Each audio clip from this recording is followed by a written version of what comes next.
encompasses all this new construction just off to the right over here. The Reed is the first building completed from it. Directly behind it, you'll spot the Cooper. Got these two relatively recent towers going that have already been completed called Grand Central. And then they've done a really nice job with this Riverwalk. We talked about that ordinance saying that any new construction has to have public access to the riverfront. So they've done a really good job adding in kind of some native plants, some bat houses, some bird houses, beautiful boardwalk for anyone to come and enjoy.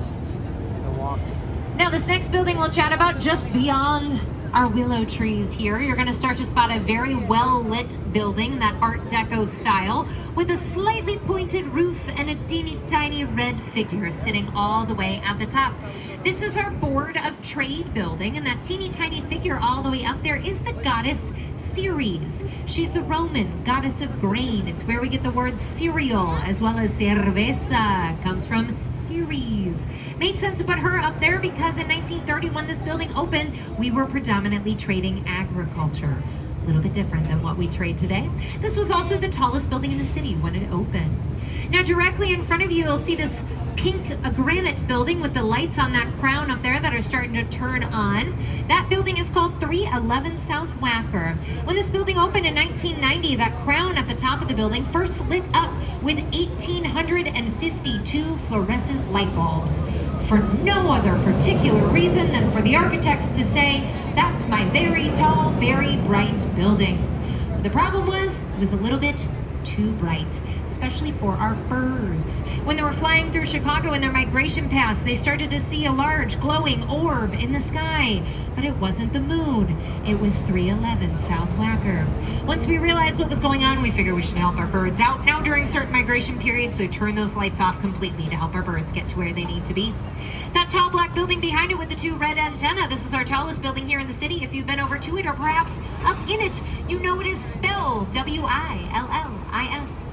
Here in Chicago, we pronounce that Sears. Oh, Willis is silent. It's a weird Chicago accent thing. We can talk about it later if you need to. The Sears Tower. The Willis Tower. When this building was completed, this was the tallest building in the world.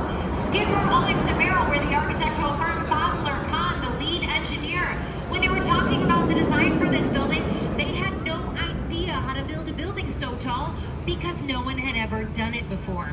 So they started to play with some cigarettes, which you should not do. But what they noticed was if you stacked one cigarette on top of the other, you got a very tall structure, but it wasn't very stable. Then what they noticed was if you pulled those cigarettes up at different heights, bundled them together at the base, you also got a very tall structure that was a little bit more sound. And you can see that reflected in the design here today. 9 square columns at different heights bundled together at the base to create the full height for this building and give it a bit more stability. It is very important to have structurally sound buildings for obvious reasons, but especially here in the city of Chicago because of our wind. On normal windy days, this building can sway about 6 to 8 inches in any given direction. On very, very windy days that happen like once every 100 years or so, this building is built to withstand up to 18 inches of sway in any given direction. That is 3 full feet of sway, like 1 meter, which is terrifying to me on so many levels. You could not pay me to go up there on a day like that. I'm even told on normal windy days, if you go up to the top, you can watch the water in the toilets up there slosh from side to side. No, just no. You guys can go up there if you'd like to. Take a look at the western side of the building. You're gonna spot some lights up there. Those 5 lights are on 5 glass boxes. The sky deck, the ledge, those protrude from the western side of the building. And you can go stand in those glass boxes and get a straight shot view all the way down to the concrete, a little over 1,000 feet below your feet. Y'all go up there. Tell me all about it. I'm gonna stay here on the boat. The boat is safe, guys. That is terrifying. Terrifying. Now this building is 1,451 feet tall. The Council on Tall Buildings, which is actually what they're called, measures the height of a tall building from the lowest pedestrian entrance all the way to the height of the topmost architectural feature.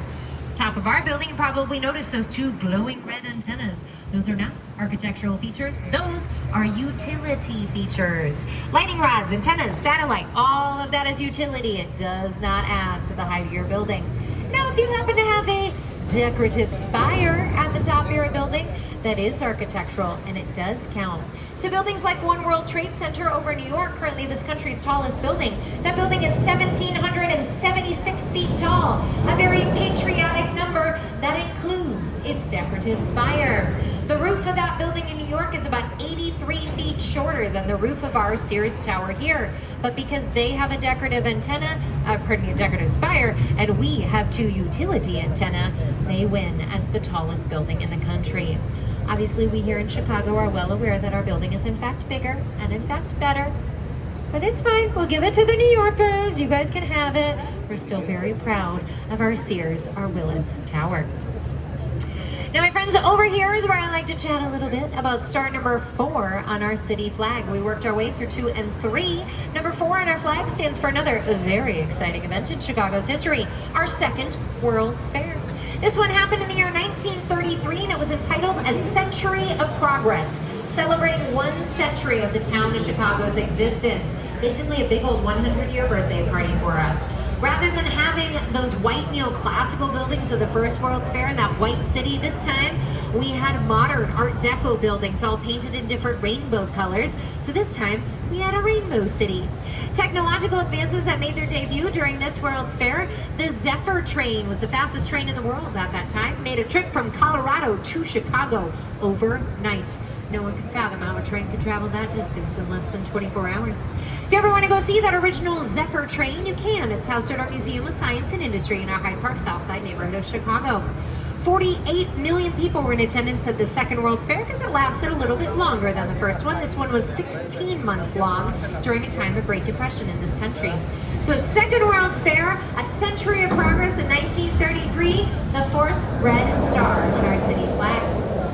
But I did promise you as we pulled back into Art Deco Canyon, we'd take a look at our beautiful Civic Opera building. This one in that Art Deco style, completed in 1929. Now this building is in fact home to opera. The very first opera that ever made its debut in this building made its debut 1 week after the stock market crashed in this country in 1929. So if you ever take a look at opening night photos, you might notice that everyone looks pretty darn sad because this was probably the last nice thing that they'd ever do with their money. And yet, opera has persisted, my friends. As of 1954, the Lyric Opera of Chicago is the company that holds residence in this building, still producing opera and ballet to this day. Highly recommend if you ever get a chance to come see some of our world-renowned opera that takes place on that stage if you happen to be in Chicago during our season. Now, my friends, we are heading back towards Wolf Point, and I mentioned to you that Wolf Point was really where Chicago originated from, but I have yet to mention to you where the name Chicago originates from. And the name Chicago dates back to long before any of these buildings ever existed. This area was all very marshy swamplands. And the Native Americans who used to live in this area started to notice a particular smell coming from those swamplands. So the Potawatomi tribe started to call this area Chikaku, which in Potawatomi means land of the wild, smelly onions. Our Native American friends were well aware this was not the place to call home. However, our French-Canadian explorers, Marquette and Joliet, when they came through the area, they started to hear the words Chikaku, had no idea what it meant, mispronounced it into Chicago, probably with a cool French accent is my guess. And that is why we call Chicago, Chicago today. We're a land of wild, smelly onions. Well, what a place to call home, right? Now we're about to pass under our Lake Street Bridge directly in front of you. Our Lake Street Bridge is a double-decker, double-leaf bascule trunnion bridge. Say that one 5 times fast. Double-decker. Up top, you might notice a little bit earlier, our CTA public transit trains ride on top of this bridge here. Down below is where cars, pedestrians, and cyclists go. So double-decker bridge. Double leaf. This one opens from the center. Both sides of this bridge open. And it's another one of those bascule trunnion bridges that we've been talking about. Now this bridge is about 109 years old, which is why you might notice the construction that's happening on this bridge. It's about a 2-year project to make sure that this bridge can last for the next 109 years. Pulling back into Wolf Point over here. Coming around this beautiful blue and green glass building just off to the right. This one might look familiar if you've ever seen the movie Ferris Bueller's Day Off. Ferris's dad worked in this building here. Our Nuveen building originally opened in 1983. Now this building has two different colored stripes on the building. It's another great example of that contextualism style of architecture. The blue stripes on the building are meant to honor the beautiful blue of our Chicago sky. The green stripes on the building are meant to honor the green of the river down below. The building, of course, curves along with the Chicago River. It also curves along with our river walk. It's just kind of like a beautiful little situation that we got in front of us there. Like, the sky's doing some pretty things tonight, folks. Now our river walk right next door to us, you'll see people enjoying this lovely evening. The river walk is one of our newer additions to the city. This is one of the longest portions of our river walk. It's about 1.3 miles in length that extends all the way from Lake Michigan to Lake Street, that bridge we just passed under there. And the whole point of this river walk is really to bring a little bit of life back to the Chicago River that gave Chicago its life. For so many years, this river was purely industrial. A lot of barges, a lot of meat packing, a lot of concrete. Not a lot of people wanting to spend time down here. So the city said, well, what if we add in biking paths and walking paths and public art and places to sit and restaurants and breweries and cideries and wineries and ice cream. All sorts of different things to really bring people back to the river that gave Chicago its start. One of the newer additions to the Riverwalk, just off to the right, you're going to see this little gray box. This little gray box here is actually filled with about $8 million worth of projectors. And on the weekends in the summertime, those projectors project digital art up onto our merchandise mart. It's called Art on the Mart, and it is the world's largest display of permanent public art. It's about 2.5 acres worth of art that gets displayed up there. Like I said, it happens on the weekends, so it's Thursdays through Sundays is when it happens. If you happen to be downtown a little bit later this week, you can come on down at about 9 p.m. It's about a 30-minute show. If you come to this portion of the Riverwalk as well, there's some music that goes along with that projected art. They change it every month or so to a brand new thing, so always kind of fun to get to come take a look at our Art on the Mart. As we pass under our Wells Street Bridge, we're going to be taking a look at another one of our Art Deco styles of architecture. This one's going to be just off to your right. You'll see this beige building with that light going right up the center on that tower there. This one's called our LaSalle Wacker building because it's conveniently located at LaSalle and Wacker. Go figure. This building is a great example of an ordinance that happened in Chicago in 1923, saying that any building over the height of 264 feet has to have these setbacks, these cutouts in it, to allow for light to get to the pedestrians down below. Starting to realize that we could build our buildings taller and taller, and eventually no one's ever going to see the sunshine again. So this ordinance went into effect to allow for our residents to see the sun, but also created some very interesting shapes in our Art Deco styles of architecture. That beautiful blue building right next door to it is called 111 West Wacker, blending into the sky this evening. This building has its cutouts in a slightly different form, in the form of slices.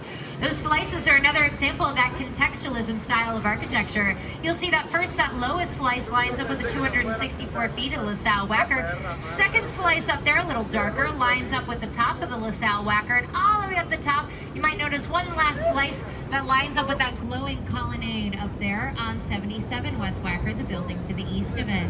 77 West Wacker is a neoclassical style of building. You'll see each one of those Portuguese white granite columns lit up individually, leading you up to the top where that triangle shape is, which makes this building look like a very tall version of the Parthenon. This building was originally home to our United Airlines headquarters when they were situated along this portion of our Chicago River. They've since moved over to the Sears the Willis Tower. All right, my friends, the next building we're going to take a look at, you're really going to have to like laser in focus because it's going to be a little bit further in the distance. So off to the right, kind of way back there, you're gonna see a white color building that has a red, white, and blue stripe on it, all the way at the top, and some little red polka dot lights on it.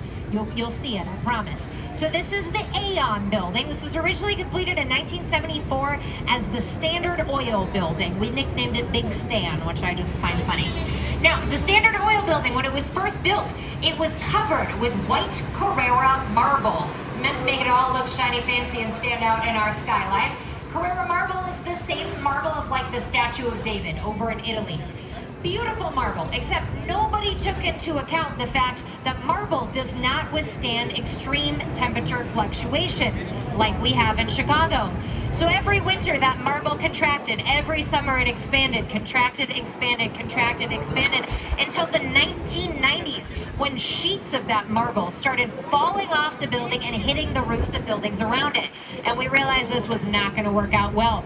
The only option was to fully remove every single one of those sheets of that white Carrara marble and fully replace it with white granite that was able to withstand the temperature fluctuations of Chicago. In total, it cost about $80 million to remove that marble and replace it with granite to give it that same white color in our skyline, which was over half the original cost of the construction of the building in the 1970s. So the moral of the story, my friends, is don't take your marble for granite. That's my favorite joke. I only tell it on the night tours, so you guys got all the highlights tonight. Now directly in front of you, you'll spot this white skinny building with that beautiful crown on the top. This is our skinniest skyscraper in Chicago. It's called Mather Tower, completed in 1928. You might notice that the crown at Mather Tower is a slightly different color than the rest of the building. And that's because it needed to be fully replaced in 2002. Not a lot of space along this portion of our Chicago River to really bring a construction crane to drop the crown on top. So what they did instead was a little bit more creative. They took that crown on a barge on the boat on the Chicago River, and then a helicopter came, picked up the crown from the boat, and landed it on top of Mather Tower up there. I think I would have liked to have been there that day just to like check the wind, check his aim. Obviously it worked out pretty well. It's been up there since 2002. If you want to get a really nice view of Mather Tower's crown, you can head right next door to the London House. It's one of my favorite rooftop bars in the city of Chicago. I will let you know that you absolutely pay for the view and the price of your cocktail. But if you're wanting to treat yourself, you do get a lovely view of the city from up there at the London House. Now across the river, you're going to spot our old Chicago Tribune newspaper building. This building was built as a result of a design competition in the 1920s. McCormick Jr., who owned our Tribune newspaper, wanted to have the most beautiful office tower in the world. So he put out this design competition and architects from all over entered.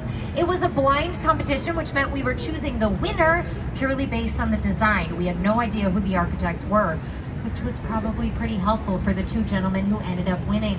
Their names were Howells and Hood, and they were two New York-based architects designing our Chicago Tribune newspaper building, which was just a little bit confusing to us. But the Tribune newspaper moved out in 2018, and they have since turned that building into high-end condos. Now, my friends, under Michigan Avenue is where I like to talk about that very first red star on our city flag. Because long before anything was here in this area, in 1803, we had our very first military fort, Fort Dearborn, situated just south of the Chicago River along Michigan Avenue.